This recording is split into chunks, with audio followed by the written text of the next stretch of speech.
नमस्कार दोस्तों, मैं रामू कुमार यादव एजुकेशन क्लासेस रामू में आपका स्वागत करता हूं।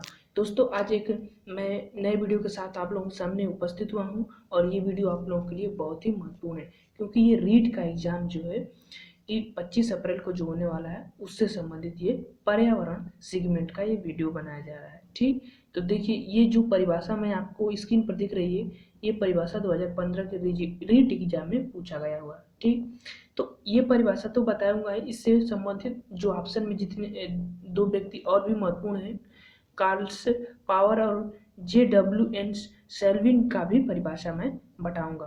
तो इन दो परिभाषाओं को याद रखिएगा। और ये परिभाषा पूछा गया तो ये तो एग्जाम में पूछेगा नहीं, लेकिन दो परिभाषाएं और भी है जो कि एग्जाम में पूछने की संभावना बनेगा। तो चलिए इस वीडियो को देखिएगा, लाइक करेगा, शेयर करेगा, सब्सक्राइब करेगा।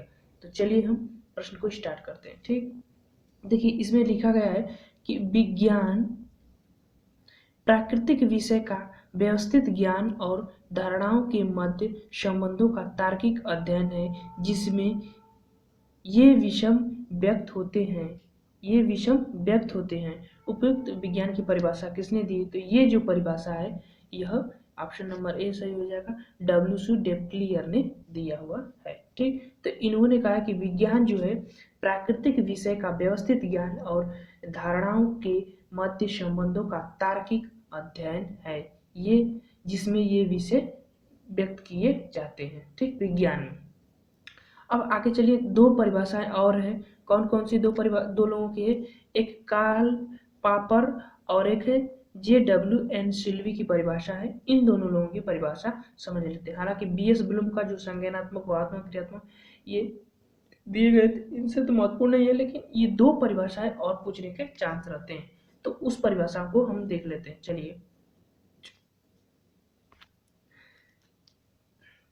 अब आ गया है कार्ल पॉपर की परिभाषा। ठीक, कार्ल पॉपर क्या कहते हैं कि विज्ञान निरंतर क्रांतिकारी परिवर्तन की स्थिति है। कोई भी वैज्ञानिक सिद्धांत तब तक वैज्ञानिक नहीं है जब तक कि यह आगामी अनुभव और प्रमाण साक्ष्य द्वारा परिवर्तन एवं प्रतिस्थापन में स्वाभाविक रूप से सक्षम न हो। तो इनका बस इतना याद रखिएगा, इस परिभाषा को समझने के लिए इतना आपको याद करने की जरूरत नहीं, बस इतना याद रखिएगा कि विज्ञान जो है निरंतर क्रांतिकारी परिवर्तन की स्थिति है।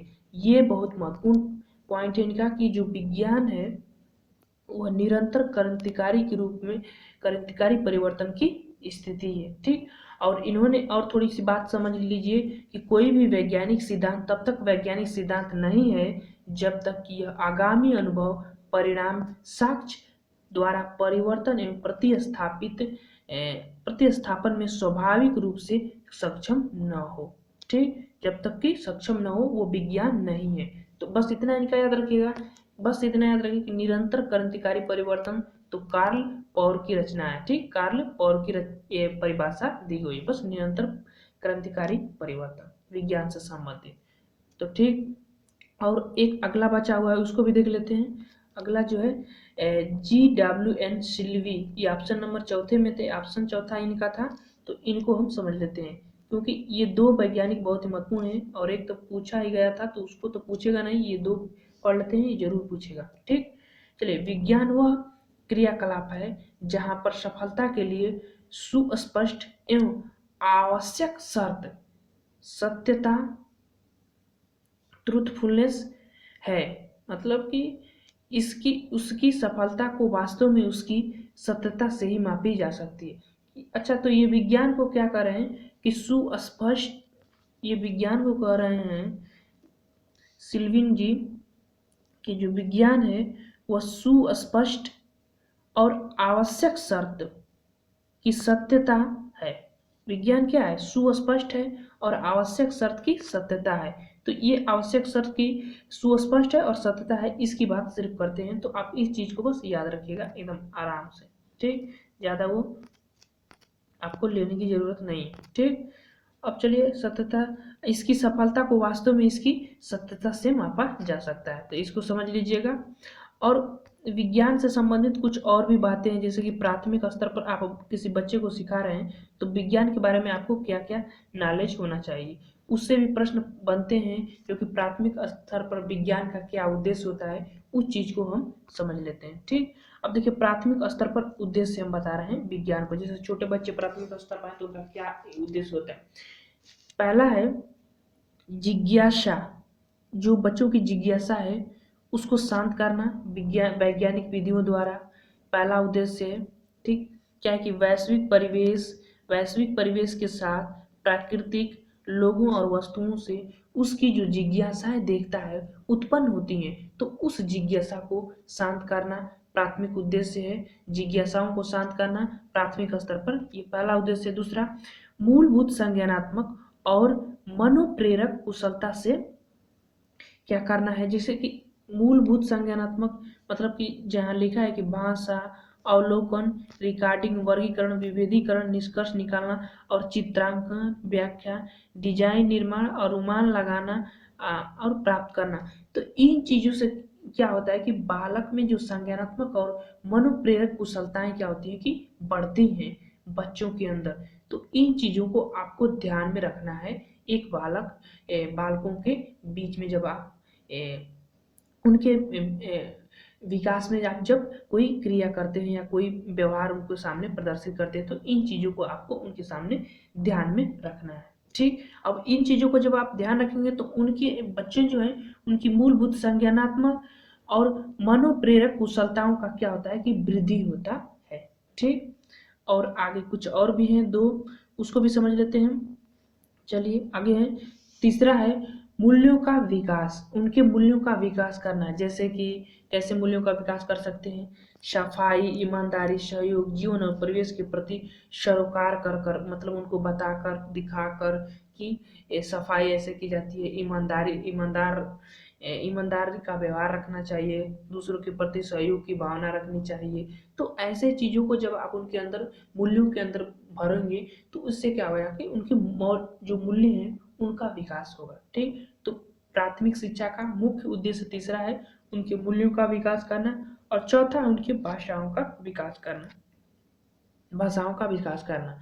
ठीक, मातृभाषा विज्ञान में सरल शब्दों का प्रयोग करना। अब देखिए प्राथमिक स्तर पर तो मातृभाषा ही उपयोग कर सकते हैं, क्योंकि वो अपने परिवार और परिवेश से जो उनकी प्राथमिक भाषा होती है वहाँ वो चीजों से लैस होते हैं। तो आप विज्ञान को सरल तरीके से उनकी मातृभाषा में उनके ही शब्दों में प्रयोग करना है उनके आगे। ठीक, तो जिससे उनकी भाषाओं का विकास होगा और विचार अभिव्यक्ति और परिवेश अवलोकन के उनको अवसर भी देना है। ठीक, तो ये चार प्राथमिक स्तर के बहुत महत्वपूर्ण उद्देश्य होते हैं, इस चीज को आप याद रखिएगा। पहला था जिज्ञासा, बच्चों के अंदर जिज्ञासाएं बहुत होती हैं, मूलभूत संज्ञानात्मक और मनोप्रेरक कुशलता में उनको विकास करना प्राथमिक शिक्षा का मुख्य उद्देश्य होता है यह। दूसरा दो और तीसरा है मूल्यों का विकास और भाषा विकास। तो इस चीज को याद रखिएगा, ये चार मूलभूत उद्देश्य होते हैं प्राथमिक स्तर पर विज्ञान की दृष्टिकोण से एक बालक के विकास के लिए। तो ये चार उद्देश्य आपने समझ लिया। आगे कुछ और भी है बातें, उसको भी समझ लेते हैं। आगे है एनसीएफ 2005 से। देखिए एनसीएफ 2005 में क्या बातें कही गई है कि एनसीएफ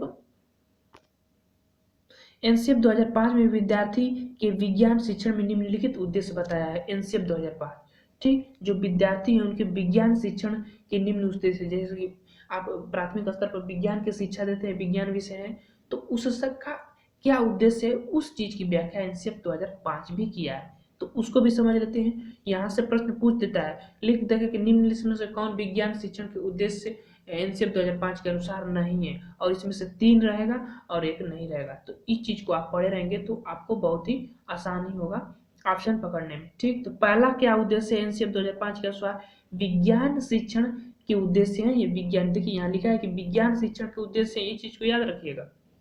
चलिए क्या कर रहा है कि विज्ञान के तथ्यों, फैक्ट जो होते हैं, विज्ञान के सिद्धांतों जो प्रिंसिपल होते हैं, अनुप्रयोगों एप्लीकेशन जो होता है उसको जानना, बच्चे को उस चीज को बताना, तथ्यों को बताना, विज्ञान के तथ्यों को, जैसे कि उनके वातावरण में क्या है, कैसे परिवर्तन होते हैं, उन सिद्धांतों के अनुसार उनको बताना और उनको अनुप्रयोग बताना, उनको प्रयोग बताना उनका कि कैसे उनका प्रयोग किया जाता है अपने जीवन में। तो इस चीज का पहला है विज्ञान शिक्षण का मुख्य उद्देश्य पहला है। तो एनसीएफ 2005 के अनुसार ये पहला कि विज्ञान के तथ्यों, सिद्धांतों एवं अनुप्रयोगों को जानना बालक के लिए बहुत ही जरूरी होता है। तो इस चीज को बताना। ठीक, अब आगे चलते हैं। अगला क्या है, दूसरा को समझते हैं। दूसरा है कौशल, जो स्किल होती हैं, स्किल कौशल प्रक्रियाओं, जो मेथड होती हैं, कौशल प्रक्रिया। कौशल का मतलब क्या होता है, किसी चीज में निपुणता करना, मतलब कि जैसे कोई आप कार्य कर रहे हैं तो उसमें आपको अनुभवी बनाना उस कार्य के प्रति, तो वही कौशल आ जाता है। तो उस कौशल प्रक्रियाओं को समझना, जैसे विज्ञान का सृजन किया जा सके, जिससे कि विज्ञान का सृजन किया जा सके। अब बालक में नए नए जब कौशल विकसित होंगे तो उससे क्या होगा कि उनके अंदर कई कई विधियां उत्पन्न होगी किसी भी कार्य को करने के लिए, तो उससे उनके विज्ञान का सृजन होता है। ठीक, तो ये दूसरा पॉइंट था कि कौशल प्रक्रियाओं को समझना। तीसरा है विज्ञान के ऐतिहासिक विकासात्मक परिप्रेक्ष्य को समझना तथा इसे हमें सामाजिक उद्यम की तरह देखना। सामाजिक उद्यम मतलब सोशल इंटरप्रिटेशन की तरह इसको हमको देखना है विज्ञान को।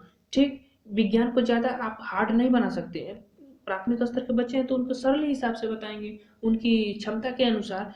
तो विज्ञान के ऐतिहासिक विकासात्मक परिप्रेक्ष्य को समझना तथा इसे हमें सामाजिक उद्यम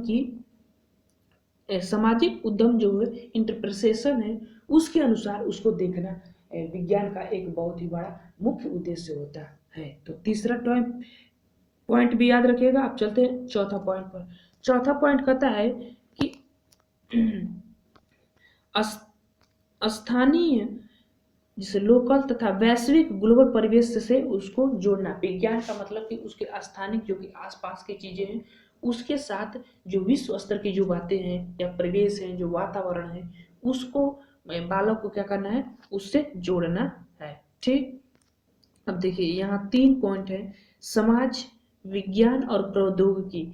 तो ये 3 चीजों क्या है, एक विज्ञान के बहुत ही महत्वपूर्ण उद्देश्य हैं, शब्द हैं। ठीक, ये मुद्दे हैं विज्ञान से संबंधित, एक बालक से संबंधित, जिसको इन चीजों में बालक को जोड़ा जाता है।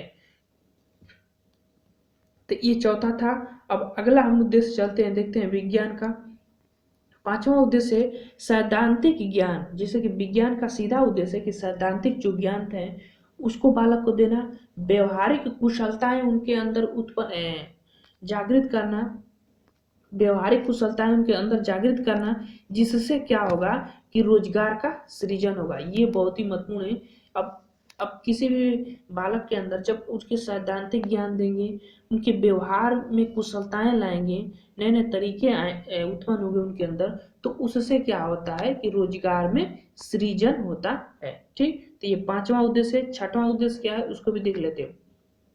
छठवां उद्देश्य है कि प्राकृतिक जिज्ञासा, सौंदर्य बोध, सृजनात्मकता से विज्ञान एवं प्रौद्योगिकी को परिभाषित कर सके। ठीक, जैसे कि आप लोगों को विज्ञान का एक छठवां ये भी उद्देश्य है कि प्राकृतिक जिज्ञासा, जो प्राकृतिक के प्रति जानने की इच्छा होती है, जो सौंदर्य बोध होता है, जो सृजनात्मकता होती है बालक के अंदर, उससे विज्ञान एवं प्रौद्योगिकी को वो अपनी परिभाषा में परिभाषित कर सके। ठीक, ये छठवां उद्देश्य है विज्ञान शिक्षण का प्राथमिक स्तर पर, तो याद रखिएगा।